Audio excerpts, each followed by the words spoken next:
Welcome to the post-game press conference, NCAA Division III Softball Championships, the Super Regional. And today on the short end, University of Wisconsin Whitewater, after a well-contested Super Regional, Coach Brenda Volk is with us here, also Michaela Swanson and Mallory Klotz. And Coach Volk, it's never easy to enter a tournament at any stage, but what a great season by your team, and to get back here in the Super Regional is, as always, a great accomplishment.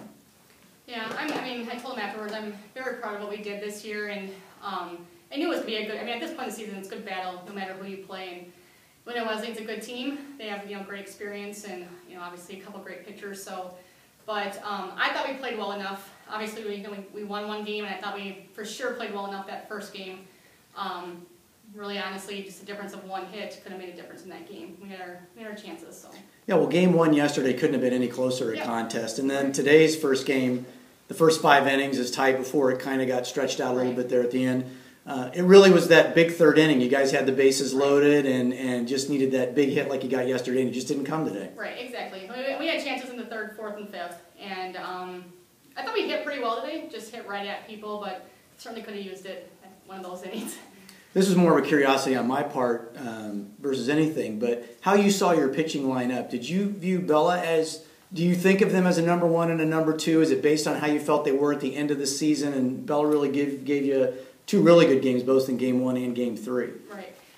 Yeah, we really haven't looked at them as a 1 or a 2. I think we have a 1A and a 2, or 1A and a 1B, and possibly a 1C. I'm proud of this pitching staff. They definitely complement each other well. Bella obviously last year had a great year, was pitcher of the year in our conference. This year, Julie was pitcher of the year in the conference, and we couldn't have done what we did this year without either of them. So I was proud of both of them.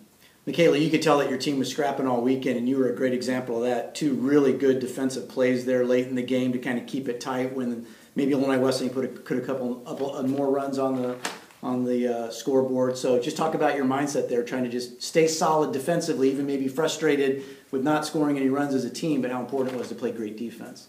Well, our defense has kept us in games all season long. All season you see we come back, and it's because our bats come late, and these last 2 games they just didn't come, but our defense has always been strong.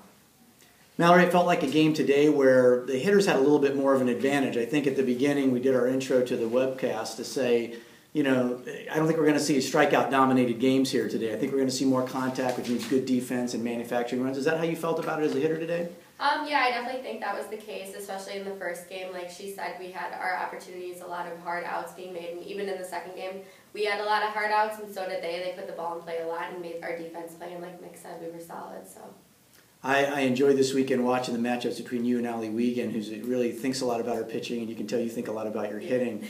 I giggled a little bit when she threw you that changeup on your last at-bat of the game, and you smoked it right back up the middle. It looked like you were sitting on that pitch. Yeah, she threw me two in a row at the first at-bat, or the at-bat prior, which I was kind of caught off guard. Which she definitely won the battle in that one. But yeah, it was awesome facing her all weekend.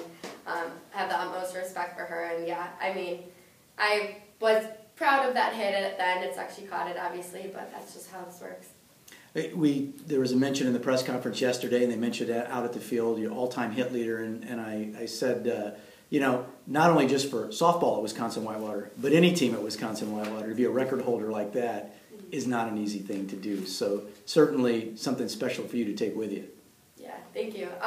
Yeah, that's part of the reason a lot of us come to Whitewater, is just our great reputation and things like that. And I had a great season last year and kind of struggled at different points this year, so it was hard not to look at that record in the back of my mind all the time because I was aware of it. It's kind of hard not to be sometimes. So without making it this weekend, that record wouldn't have happened, and that's all a credit to my team. If we weren't even here this weekend, that wouldn't have been achievable. So I think I owe my teammates, I owe everybody the success I've had, and yeah.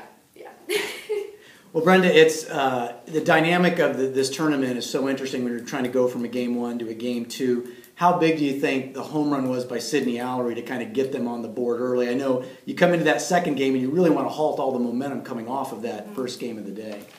Yeah, no, I mean, obviously it's great momentum for them and everything, but just, I don't know, just the way this team plays, I guess I wasn't too worried. I didn't get down just because we've come back. You don't even know how many times we've come back this year. So I mean, yeah, it was great for them, but I guess I thought we could, you know, even when Sam hit the next home run, I still felt like, you know, we could do it. So. Coach, just take a few seconds just to talk about these two and their careers here. I mean, I don't want to get you choked up a little bit, but just talk about what their contributions to the program were over the last 4 years. Thanks, Chris. Yeah. Sorry. These two are nuts.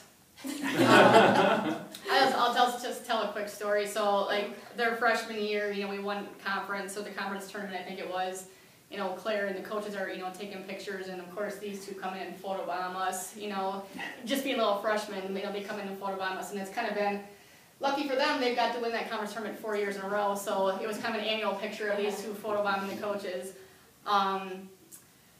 I've enjoyed these two. Obviously, Mal's had a very, successful season, and she's always, our career, and she's always been a hard worker and always wanting to get better.